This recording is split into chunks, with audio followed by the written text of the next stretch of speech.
to the Green Hour on 900 AM WURD, Word on the Weekend. I am your host, Laura Lomax, and we are on the air every Sunday from 11 to 12.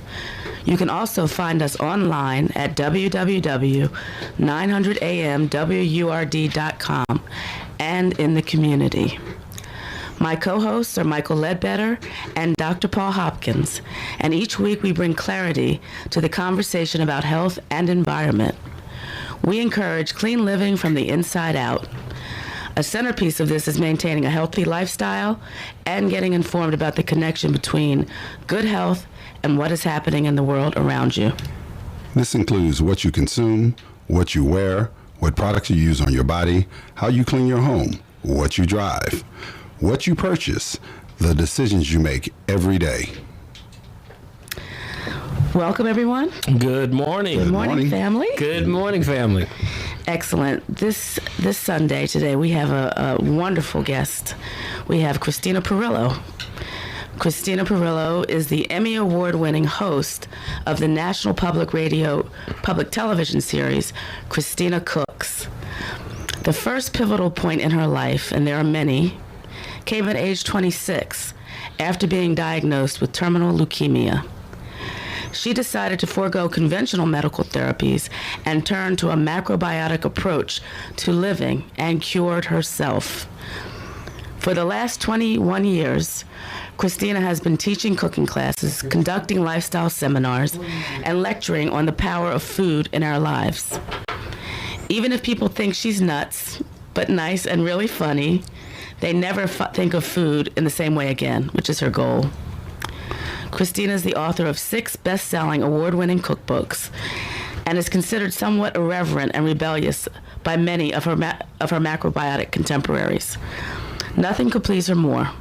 Rocking the boat, creating revolution, making us think and laugh instead of blindly following theory and dogma is what inspires Christina's work the most, backed up by the experience and knowledge of Chinese medicine, Ayurveda, and conventional nutrition. Her philosophy is simple.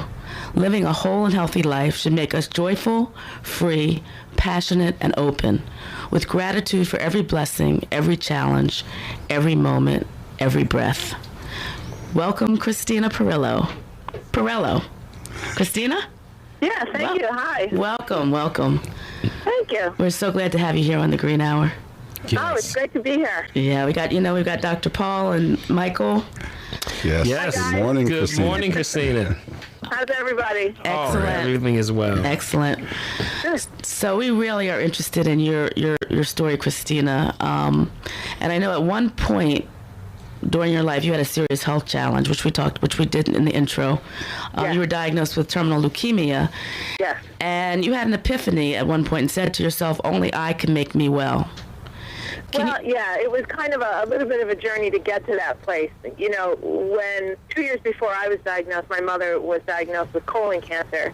And I kind of watched her get sicker and sicker and sicker and go from a really vibrant woman to dying weighing 67 pounds. And certainly she had cancer, and certainly that played a role. But I just remember thinking that nothing helped her that everyone did from the outside. And my mother was what Italians like to call a crepe hanger, which is, you know, we always joke about a glass half empty and a glass half full, and I always say my mother didn't even have a glass. Like if there was a negative side to something, she could find it and, you know, go there. So, and my dad, on the other hand, was this very happy Irish guy who had a dozen glasses that were all full. So, and he was very, you know, and still is very fit and all that jazz. And my mother, as soon as she was diagnosed, said, "That's it, nobody beats this, I'm going to die."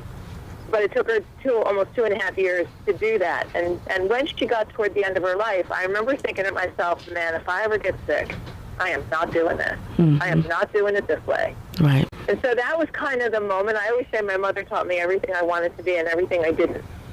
Right. Because I'm pretty positive. And so then when I was diagnosed 6 months later, I remember sort of looking up at heaven and thinking, geez, I was only kidding. And I didn't really expect to deal with this. Right. So, and all I could think of, you know, when you're in your early 20s, you're kind of not that bright. Right. And all I could think of was, oh my God, I'm going to lose my hair like my mother did. And then I'm going to die in the end anyway.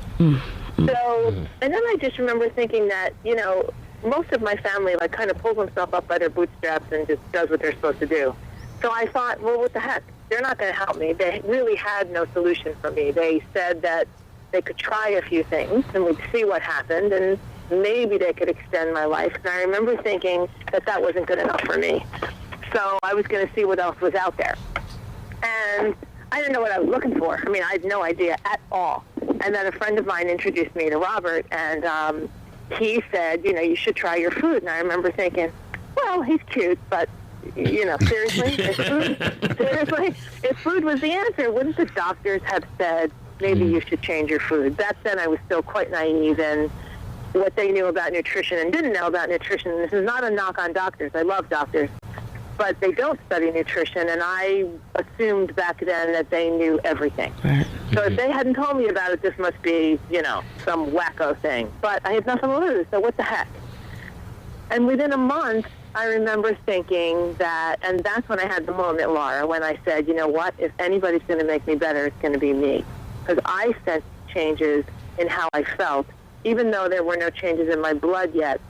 My intuition was saying, you're the only one who can really make a change here. So pull yourself up by your bootstraps, stop feeling sorry for yourself, and get over it. And either move on or don't.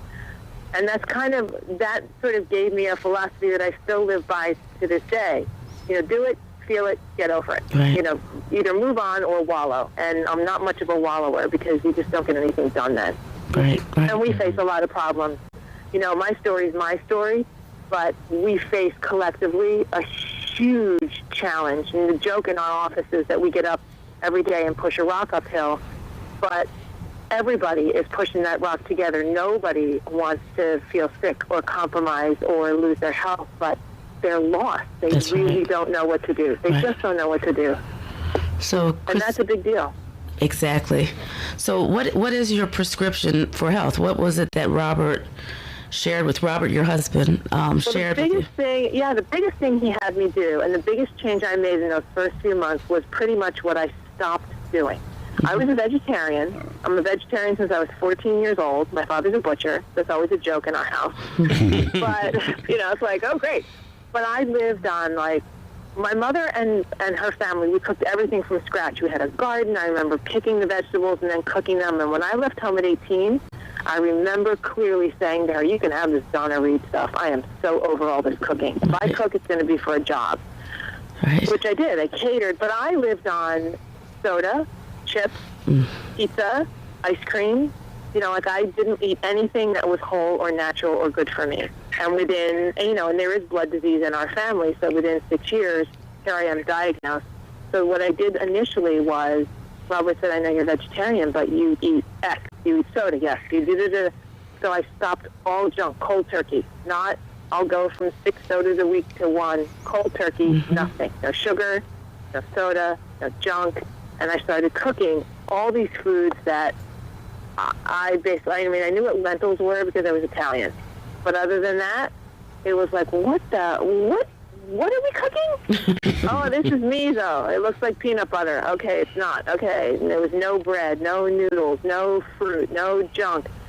So I was cooking all the time this food that to me tasted like cardboard because I was so chemicalized in my taste buds. And so his prescription was that it was whole, unprocessed, and seasonal. That was it. Right. And we used some things like fermented foods to improve digestion. And, we didn't even know that much in terms of what I know now and how you combine things and use certain foods because of their nutritional punch for certain conditions. We just stopped junk, ate whole, and since your blood is the first thing to change, that's where we saw the first change. And I was like, okay, we're on the right track. And so it was just whole, unprocessed, whole grains, beans, tons of vegetables.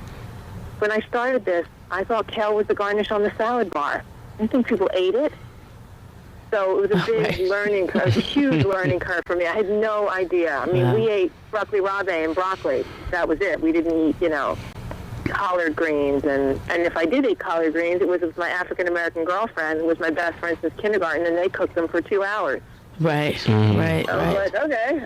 Okay. I had no idea what a collard green tasted like. For real, right.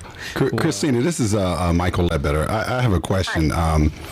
listening to your story, I heard that you were a vegetarian, but yet you were still eating junk food. That's Tons of it. tons of To junk this food. day. So you were canceling out being a vegetarian by really All eating junk food. Yeah, all I did was not eat meat. I ate everything else. And so even to this day, whether someone is a vegan or not a vegan, the biggest difference for me between veganism and vegetarianism and macrobiotics is that with macrobiotics came an understanding of if you eat this, it creates a certain physical quality and an energetic quality within you. And do you want that? Like macrobiotics taught me to eat for the purpose of my life, not just because I want an Oreo. Oreos are vegan, but give me a break. Right.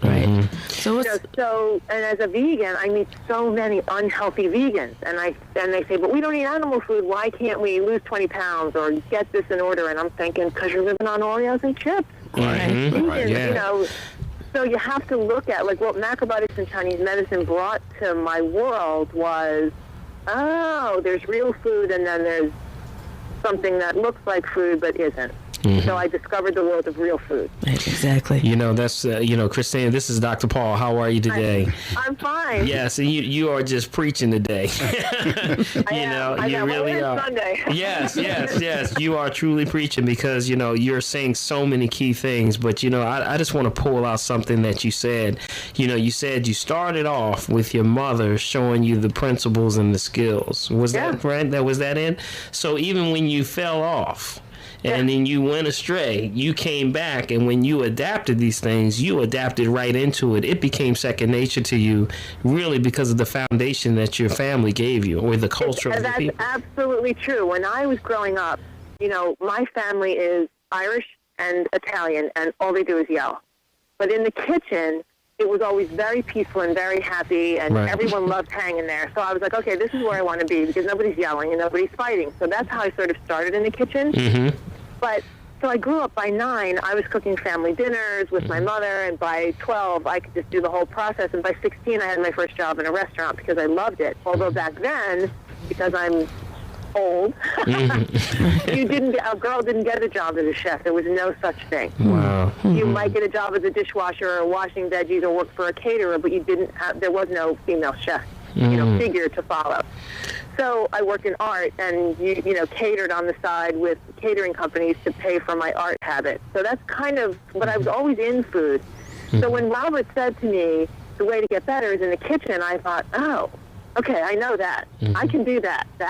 If you would have said anything like chemistry or physics, I would have been like, That's right. Yeah. Wow. Say kitchen, I got it. I thought, okay, I have a shot here because the kitchen I get. But so you're right. My mother, as always, taught me everything I wanted to be and everything I didn't. Right. And I remember when she was really, really sick. It's a quick side story. I went to the natural food store where she had shopped because she was kind of one of the original hippies. Although she lived on cigarettes and coffee, which is why she got sick. She used to go in there and buy whatever, and so I went in and I was telling the owner of the store, and I said, my mother's really sick, is there anything? And she said, there's this thing called macrobiotics. You should try it. And I thought it was a pill, and I'm like, well, what do I buy it in? And she said, no, you cook. And I thought, what? So she gave me this book, and one of the recipes, I didn't really read the book, except this guy had recovered, and I found this recipe that had brown rice and broccoli, and I thought, okay, my mother will know that. So you took the brown rice and you mixed it with broccoli and tahini, and you baked it. But I didn't cook the rice first.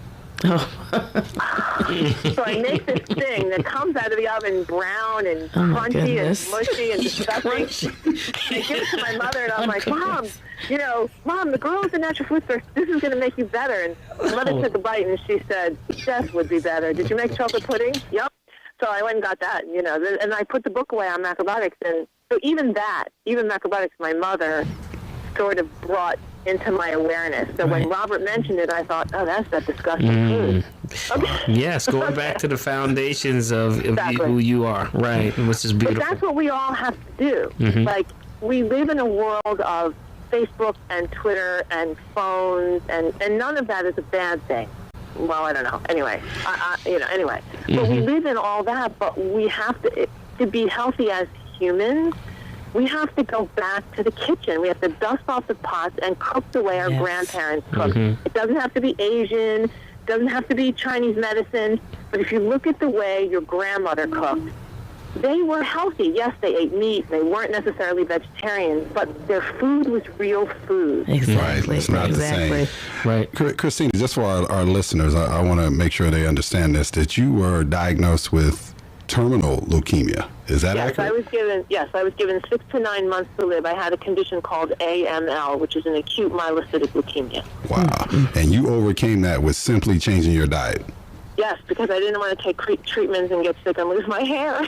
Right, exactly. I want our listeners to make sure they're hearing this. Exactly. But as it turned out, like now 29 years later, knowing what I know, I would say if someone was diagnosed, if they have the time, if they're not in some acute or painful or, I don't know, a condition where they don't have any time, in my ideal world with an early diagnosis, you treat yourself with food for 3 months. Right.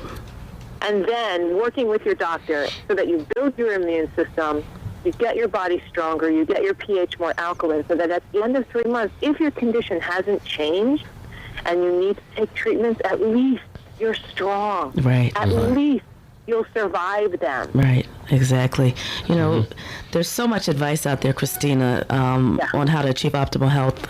No oil, no salt, no sugar, no white foods. No fun. Some people say brown rice is not good. That's why nobody does it. It's not any fun. Exactly. So what's your viewpoint on the sort of a short list of do's and don'ts, I guess?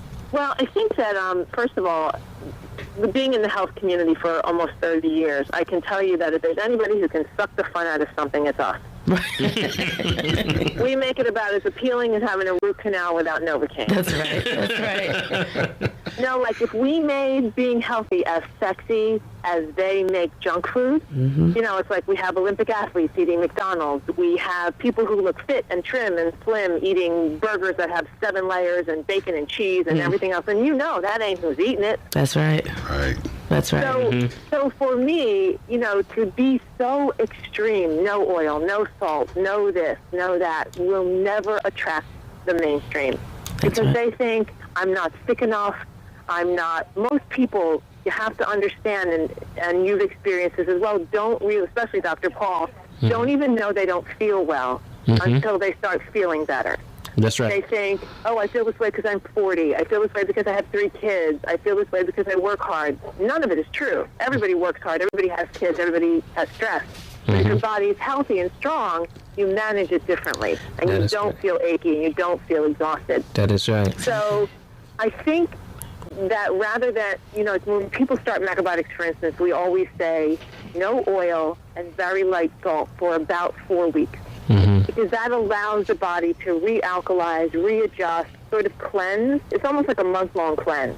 And even within that, I always tell people, look, if 4 weeks is too long, you can't do it, bring a little olive oil back into the picture, or make it so you do it. If we make being healthy unsustainable, meaning they can't go out with their friends and have dinner because there might be salt, there might be oil, there might be white bread on the table. A piece of white bread once a week, and you go out with your friends to an Italian restaurant, won't kill you. Right. That's right. It's when I always say when something has found its way into your pantry, then it's the food you eat all the time. But if you go out with your friends on a Saturday night and somebody orders the chocolate, flourless, whatever, and you take 3 bites with your friends, Right. you're going to feel lousy tomorrow? No. You're going to eat it and go, man, that was great. Exactly. Christina, we have to take a brief commercial break. You are listening to The Green Hour with Christina Pirillo. We'll be right back.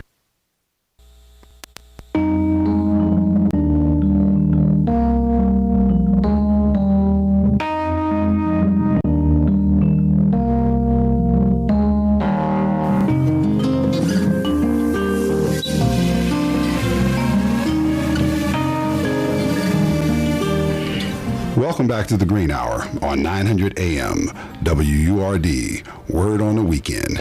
And now your host, Laura Lomax. Welcome back. We are here today with Christina Pirillo, who is a phenomenal chef, lecturer, activist. We want to open up the lines for calls. Call us at 215-634-8065 or toll free 866-361-0900. Christina? Yeah. Okay, great. Yeah. I think Dr. Paul. Yeah, Christina, I just had something. I'm just pulling out all kind of incredible points that you're making today, and I just want to thank you again for coming through, because you are setting an example and a testimony for a lot of people that are listening right now. One was, just before we went to break, you talked about how you're feeling bad, and I see that all the time also. People don't realize how gradually you're diminishing in the way you're feeling, and then there's sort of like just coping. They're dealing with it. Right. And then as they over the weeks, the month, and even the years, they get worse and worse and worse. But it isn't until they start to now eat right, then start to bounce back, then you start to say, wow, I was really feeling bad. Right. You can actually have a measuring barometer of where you were. So that's a powerful, powerful point right there. And I just want to say, again, to those that are listening, it just takes a little bit, step by step. We call it crawl, walk, run. Absolutely. And it's so interesting because, I think a lot of it is that because we have stopped cooking as much as we used to cook, and because we become a little more disconnected from where our food comes from, what food does, gardening, farmers markets, we eat more food that isn't real, so that connection to nature isn't there. So now we start to, as a species, feel like we live on nature, that we're not part of nature. That's right. So when somebody says, listen, you can heal yourself by natural means, I go, oh, yeah, right. Because we can no longer wrap our brains around the fact that you can get better with food. But if people think back to when they were growing up and their grandmother was in the house. My grandmother, if we had an upset stomach, she used to boil a bulb of fennel and we drank this tea and the stomach went away. That's right. Fennel. Right? They used garlic, they used herbs, they used whatever. And every community, every culture had their, what we now joke as old wives' tales, folk remedies, when in fact, it was natural medicine using food. Because nobody had money when we were all growing up. You didn't go to the doctor for every little whatever. You went to the doctor if your arm was hanging on by a tendon. Right. It's like hardware issues. That's right. Now we're so brainwashed by pharmaceuticals, and let's be real. It's so much easier to just take a pill. Exactly. I mean, even today, though, Christina, if we were to tell people that you can heal yourself from terminal leukemia, they would think we're crazy, unless it was somebody like you online, on air, talking about this.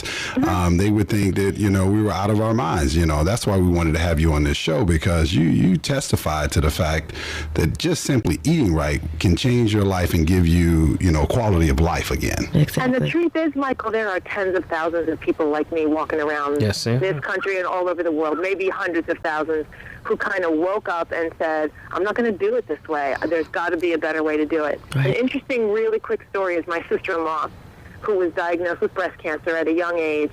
And, of course, you call. It's my husband's sister. And I just said, I'm just calling to say I'm so sorry about the diagnosis. And she said, listen, don't start with me. I can't risk my life on an alternative. And I said, no, I wasn't. I never do that. I soapbox when somebody asks me to. Otherwise, I don't. So at the end of all her treatments and everything that was done, and she's finally finished, she's sitting down with her doctor, and he said, do you want to ensure that you do not get a recurrence? And she said, of course I do. That's what everybody wants. That's why I did all this. He said, then you should adopt a Mediterranean-style macrobiotic diet, and that's your best chance. And she said, I looked at him and said, you tell me that now? Wow. Wow. Absolutely. Amazing. Right. Christina, can one get sufficient nutrition from a plant-based diet? Is there, in terms of vitamins, minerals, etc.? There's only one vitamin you can't get in abundance, in fact, at all, and that's vitamin B12. Because that's an animal-sourced vitamin. We, in fact, produce it, and you only need a small amount. But because our food is weaker, because people aren't eating as much fermented food as you need to produce the enzymes and the proteins that help you produce B12, very often a vegan needs to supplement with that. However, if you become vegan today, like they're listening to the show and they go, that's it, I'm done, vegan. You've got about 3 to 5 years before you use up your store of B12. And I think Dr. Paul can even speak to that more. I also think, though, even animal food eaters, because it's so compromised, you'll find that they're a little bit lower in B12 than we used to be. And it's not a bad thing for every single person on Earth, to take a very low dose of B12. Right. And the other place we're low, and I think it's pollution, and I don't think that you can get this from your food, is vitamin D. And again, I'll probably defer to Dr. Paul on that, but don't live in Miami or San Diego. Yeah. You probably need, vitamin D. Yeah, definitely the vitamin D is a major deficiency with us all. And you really need to get in a sufficient, when I see the deficiencies, we need to really, they say 5,000 IUs, but really we need to be about 5,000 to 10,000 IUs in a liquid base is what I'm depending using. on how low you are, absolutely. Yeah, you got to. Because what's happening is, again, we're farther away from the equator. Farther away from the equator, the northern hemisphere, you're going to not have the ability to regenerate that pineal gland, which actually is producing that vitamin D and also all of the nutritious things that the body needs to repair itself. Yeah, it was the most interesting thing when Robert was diagnosed with osteoporosis at 48, that his vitamin D was so incredibly low, and he runs about 360 days of the year in shorts and no shirt. So if anybody was getting enough sun, it was Robert, and it was our doctor, who is holistic as well, who pointed out that it's pollution. Yes. That even though the sun is out, he wasn't getting what he needed. Right. Absolutely. Yeah. It's definitely in our atmosphere, and in everything that the people don't realize. If you are standing on a corner and a bus rolls by from pollution, you don't know how many billions and billions of toxicity just came and entered your body that made you just acidic right that moment. Is that why I don't like driving behind buses? Right, exactly. That's why it always amazes me. People Close the vents. You better close your vents, True. But people don't realize. But otherwise, Laura, yes, if you eat a properly balanced plant-based diet, you can get every single thing you need, which is what I also believe that people do need a source of fat, not avocados, olive oil, avocado oil, because without that, your fat-soluble nutrients, which is all of your antioxidants, are not digestible. You don't use them. So it's properly balanced except for those two things, absolutely everything you need. We don't become anemic, skinny little wrecks. Right. We have a couple callers. First, we have Laval from South Philadelphia. Laval, welcome. Yeah, great Sunday morning to everybody there. I appreciate the information about the food. Now, are we saying all oils? Because I saw flaxseed oil had the omega-3s and was pretty good for you. Thanks for that question, Laval. Christine, I think you just spoke about oil. Yeah, I'm not anti-oil, and I think that oils like flax oil, hemp seed oil, and chia seed oil, which are really high in omega-3, which the body has a hard time getting. That's why we have to get it from an outside source. 6 and 9 are pretty easy, but all of those oils in I'm going to say judicious amounts. It's like everybody knows when to eat too much oil. But having a couple teaspoons to a tablespoon or two a day is a good amount of oil that'll keep the body healthy and the joints lubricant, and the muscles and the skin moist. But yes, flax oil is a great source of omega. Yes, it is. And also, I would say to rebound off of what you just said there, that second one, hemp seed. Hemp seed oil is powerful. One of the strongest plant-based that you can find, and it blows away fish oils. Omega-3, 6, and 9 does incredible things for the body. And the cool thing about hemp seed oil is if your skin is dry because, you're sort of either transitioning or whatever, you take a little drop of hemp seed oil and put it on your skin. In about 15 seconds, it completely absorbs in. Wow. So your skin doesn't feel oily. So if someone is trying to bring their skin back and rejuvenate it topically, and it doesn't clog your pores, hemp seed oil is one of the best ways to do that. Yeah. Excellent. We have another caller. We have Shakata from Upper Darby. Shakata, welcome. I'm sorry, the name is Shahida. Shahida, I'm so sorry. Yeah. Blame Hayden for that one. I am vegetarian, and I've been following Christina for years and her TV program, and I have her books and everything. And I'm just glad that you finally filtered down to our community. Exactly. Thank you. So that we can learn.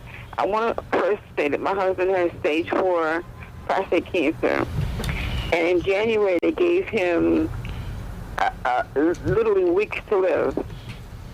And I started researching, and everything she's saying about food is what turned him around.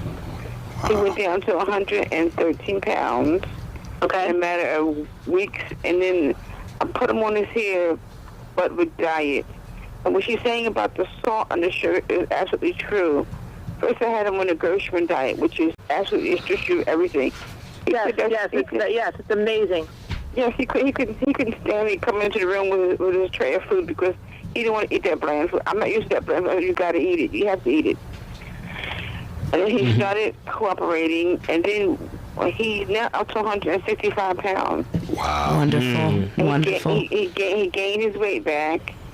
He literally tries to jog around the house now. That's how well he's doing. And he's doing well, yeah? Yes. I'm trying Thank to you. That's amazing. Thank you so much, Shahida. Excellent. We really Thank appreciate you for that that. testimony. Excellent. Congratulations. Yes, Thank you. Thank you so much. That's what I like to hear. Yeah. You know, Exactly. People Yeah, testify. right? You know, I just want to say one thing because I keep hearing the spiritual aspects of what's going on here, and that is that life begets life. And that only life can give you life. So if you feed the body life, it's going to in turn rejuvenate life. Exactly. So it's going to Absolutely. That's right. Absolutely. We've got another caller. We've got Rudy from Trenton. Welcome, Rudy. Yes, good morning. Good morning. Good morning. I'm going to try to say it as delicate as I can. Okay. Who in Philadelphia can I get the moringa to buy from? I've been talking about this for 3 months and I can't Okay, get no Rudy, contact. we'll get your number. For Hayden, we'll get your number and we'll give you a call. And we'll get that to you Thank right you away. so much. You know, he's talking about moringa, which Moringa. is the highest plant base or tree that you can find a lot, you know. And if I could say one thing about moringa real quick, because we are on this subject of nutrition. If you take a map of malnutrition around the world, I mean, literally, show a map and say, where is malnutrition in this planet? And show that map, would you believe that moringa is exactly over that map? Exactly. It shows, it overlays exactly. Another example, food is medicine. Yes, Right. And People that don't even know it. And it just shows you that the Supreme is, you know, Most High always replenishes His That's people. right. You know, That's so the answer, the answer is usually right next to you or around you. Right, it's right in front of you, actually. All you have to do is look at it and take it instead of saying that's not food. Absolutely. You know, somewhere along the line, fruits and vegetables are considered not food to people. Hamburgers and junk food seems to be considered food, and it's the opposite. Yeah, but they sell you on the convenience factor is what traps you. That's the bait. The bait is That's the what trapped convenience. us. That's right. Exactly what trapped us. I mean, think trapped us. about it. When we were kids, if you wanted to have a cake, your mother had to get out the flour, the eggs, the sugar, the milk, the pan, oil it, do the thing, right? And so she had to make the cake. So maybe 2 hours before you had the cake. Right. Now you walk down to the local convenience store, you rip open a package, and you have a cake. Exactly. So we have no special occasion food anymore. Everything is tear it open, put it in the microwave. It's all easy. We eat at the gas station. We eat at the bank. We eat everywhere. That's right. I was teaching in Barcelona last year, and a young man came up to me at the end, and he was absolutely a picture of health. And he said to me, I'd just been in New York for 2 weeks. And I said, oh, did you enjoy it? And it was your first time to America? And he said, yes. And he said, it was beautiful. I loved it, but I have a question. And I said, okay, what? And he said, why do you eat in the street? And I thought, what? I said, what do you mean? And he said, why do you eat in the street? And I thought, eat in the street. We eat while we walk. We sit on the curb. We eat in the street. And I said, oh, yeah, we kind of eat in the street. Because he said, even in Spain, we have street vendors, but then we go sit in the plaza at the picnic table. And I said, yeah, I know. Yes, we eat in the street. We eat behind the car while we're pumping gas. Yeah, we do. That's right. So it's sort of that lack of respect for the planet, lack of respect for us as I don't want to have people think I'm weird, but we're divine beings, That's and we take better care of our cars than we do of our bodies. Wow. That is it. Go ahead and preach, Christina. Yes, that's right. You know, like we That's right. change the oil every 5,000 miles, and then we drink a Coke or Right. 6. Right. You know, it's sort of like I don't understand how you can get a new car every couple of years. That's You right. cannot get a new body every couple of years. That's right. You That's are, right. you know, I don't know. So I just don't understand how this great gift that we've been given, and I did it too for the first 25 years of my life. I had no idea what I was doing. Right, that's right. We have it'll be our last caller for today. We have, I think it's Ola Nian from Nicetown. Hello. Hello. Olanian Hello, it's Olanian, yes. from Nicetown. Welcome. Hi. I've been brainwashed like many other people, and I assume that this is going to be similar. I want to know, do we get enough vitamin D from milk, such as it says on the carton, that is enhanced? No, absolutely. No. Thank you, Olin. What's his name? What's this? Olanian. Can I say this one thing to you, brother? You remember what it says on there? It says fortified. We have to break down what fortified really means. It means added to. So if you want a real source of vitamin D, the only way you can do that is get it through, natural products. That's the only way. Yeah. Right. Yeah, Okay. Anytime something's fortified or enriched, it means they took the nutrients out and put chemicals in. You got it. Right. That's right. And I like to say that, they say milk does the body good. No, it doesn't. It makes No, it it acid. doesn't. No, it doesn't. It makes it acid. That's right. We're going to take a break, Christina. We'll be right back. Okay.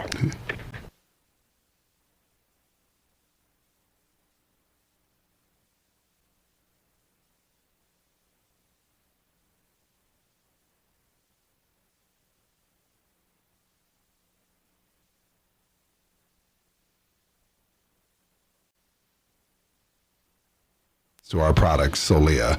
You can find us at To Your Health at 2715 West Allegheny Ave, Philadelphia, 19132. Telephone number 215-223-5635. Or you can find us at Wayne Avenue Health Food Store at 5007 Wayne Avenue, Philadelphia, PA 19144. 215-381-9758. We're also at Pollock's Herbs and Vitamins Center at 5925 North Broad Street, PA 19141. Telephone number 215-549-4372.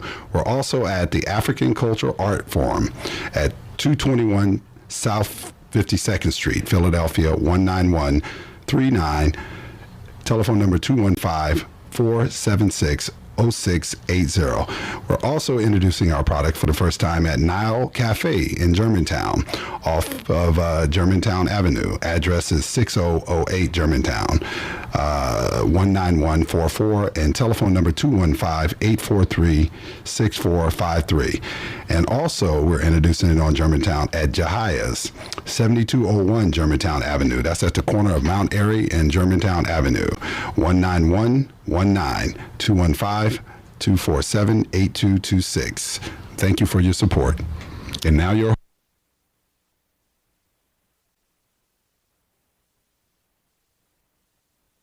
Cancer. That's more than 12,000 new cases per year. I'm Susan Crosby, President of Women in Government, and on behalf of Women in Government, an organization of state policymakers, I challenge you to join the fight to eliminate cervical cancer. Despite tremendous progress, we need to do more to ensure that all women have access to the best cervical cancer screening and prevention technologies. Cervical cancer is caused by the human papillomavirus, or HPV, but it can be prevented with HPV vaccines, Pap tests, and HPV tests. Early diagnosis leads to expanded treatment options and higher survival rates. Speak with your doctor or nurse about how you can best protect yourself. To learn more about Challenge to Eliminate Cervical Cancer campaign, please visit womeningovernment.org. That's womeningovernment.org. host, Laura Lomax. Welcome back, everyone. Christina? Yeah. Okay, great. Can you give us your website, please, so people can find out more about your projects and about... Yeah, just go to ChristinaCooks.com. Okay, excellent. And, of course, I've got to ask you about your experience with Solia products. Oh, man, I got to tell you. Well, I'm Italian, and I know I'm part Irish, too, but I'm Italian, and Italians are genetically wired to clean. So anything that comes along that's a cleaning product always gets my attention. And, of course, for the last 30 years, it was natural. That was where I kind of went. I've tried everything that's out there, everything. And they either don't work, or they smell funny, or they're oily, or they don't work, or they don't work. So then Robert brought Solia into my sort of universe, And I looked at it and thought, here we go again. I'll support it. It'll be great. I love the mission. I love that we're getting toxic chemicals out of the school, but my house won't be as clean as I want it to be. Neither will my laundry. And I was, as the saying goes, extremely pleasantly surprised because the products work so well. I'm practically in love with the laundry detergent. The glass cleaner is not streaky. The all-purpose cleaner is definitely that. I love the products. I love the way they smell. It's very delicate because I'm very sensitive to like things that are overpowering, and with aromatherapy even. And this is just such a nice sort of delicate, clean smell. I mean, the joke in our house, because I clean on Friday mornings in case anyone's interested, and Robert comes in from his run and says, "Oh, it smells sparkling Celia clean in here." I love that. That's the joke in our, that's the joke in our house. We're going to use that tagline. You can have that. You can steal that. I love the products, and I love the mission almost as much as I love the products, because one of my passions, of course, is our future generations, and our nonprofit works with kids in underserved schools in particular. And we, I think, treat the health of our children like they're disposable tissues. Right. The chemicals in school and chemicals in their food, and they breathe it all day. And so I frankly would use the products if they didn't work, because I love the mission that we're trying to get chemicals out of the schools. It's a lovely benefit that they work as well as they do. So for me, it's an honor for me to even know you guys because of what you're trying to do for the future of our planet and our generations to come. Wow. Well, we'd say the same. You can come back anytime, Christina. Anytime you want. Door wide open. Right, that's right. No, really. You know, we got to know Christina probably over the last 4 or 5 months at your filming for your award-winning PBS television show, Christina Cooks. Yeah. And you are just the most upbeat, optimistic, positive, funny person. And I'm sure that has some bearing on your state of wellness as well. Well, you know, to me, I wake up every day, it's all uphill from there. Right. And you know what? I must say, Christina, it was my first time being a part of that last week. And I just saw the energy that is involved when, you know, production. People don't realize how much it takes to produce shows and how many tapings and things that go on. So you have to be in optimum shape just to be able to deal with the things and the pressure and all the time and cues and everything that's going on. So you are to be tremendously thank you. You know, thank you. It's why we surround ourselves with people who only do things that promote health. You know, if you noticed when you were in there was no one involved in anything that we do that doesn't like to help push the mission forward and help to, you know, and isn't upbeat and hardworking, and, you know, because we kind of don't have room for it. We're busy. Great team. Great team. You know, and it's not a very natural thing for me, what I do. I'm not, everyone laughs when I say this, but I'm not a naturally outgoing person. I'm much more introverted. This is... Really? Wow. Yes, I know. And it really was driven by my getting better. Right. You know, when you get better, it's sort of like you cannot, to coin a phrase, keep the light under the bushel. Yeah, that's right. You know, I used to sit in my oncologist's office and watch all these people just sick, and I was just going for a checkup, and they would kind of look at me like, what are you doing here? And I used to want to stand up in the waiting room and say, listen, guys, there's a better way. Come with me. You know, sort of like a Pied Piper, and Robert would be like, sit down and be quiet. But so to stand in front of a group took a lot of passion for me to do it. And to this day, everyone always laughs at me. We try, you know, when we travel with people or whatever, and they say, well, we'll just, you know, go over here, and why don't you just go in and get things set up? And I dread walking into a room alone, walking into a party that I don't know people. I'm not a natural extrovert. Wow. But you get me talking about the thing that I do. Right. And I'll talk to you for 9 days. Right. Hey, Christina, can you tell us, when will your program be aired? It will start airing the first Saturday in October in our market. Across the country, PBS, it's sort of the one, not glitch, but it's the one kind of thing that you can't be positive about, which is in San Francisco, it might run at 3 in the afternoon, in Dallas at 4 in the afternoon. It's whenever they run their cooking shows. It's not always on a Saturday, but in our market, it's on Saturday afternoon in the cooking block. They did not give us our time yet. Okay. But it starts the first Saturday in October, the new season. What channel is that?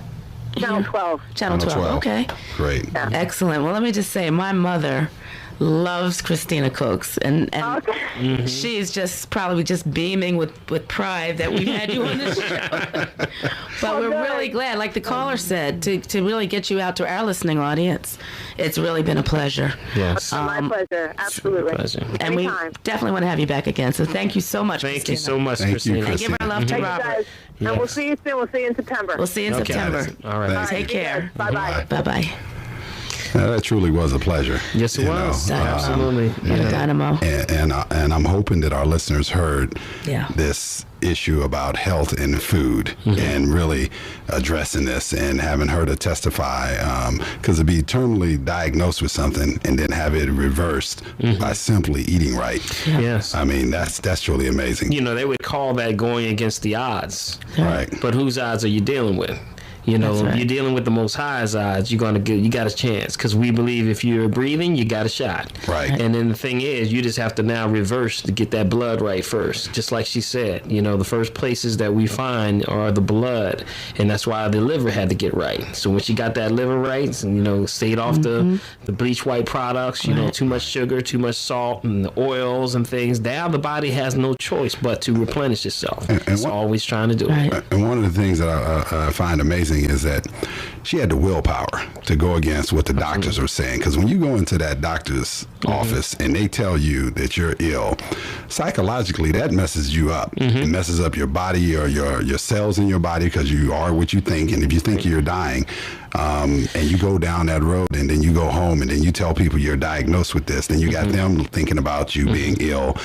That whole environment, you know, is all downhill, you know. Well, most importantly, it messes up your spirit of belief. Right. Right. You know, when it messes up your spirit of belief, it challenges you, you know, to who are you truly? You know, who are you? What do you believe in? And that's where it always comes between man versus God. You know, and it's always God's gonna win. It's Right. always say you can't beat him at his own game. Right. You know, and that's where you have to feed the body. The body is only programmed to receive nutrition, to replenish itself. So when you feed the body what it needs, and in turn, that's why we call it homeostasis, the state of balance, where the body, you feed it and it will in turn heal itself. We don't do anything. And for all our listeners out there that just happen to have a Bible around and go to Genesis 1:29, it tells you the fruit and the herbs of the earth are meat for you. That's right. Not flesh, Right. but the fruits and the herbs of the earth. So the direction has already been given to you in the beginning of the Bible. Right. Right.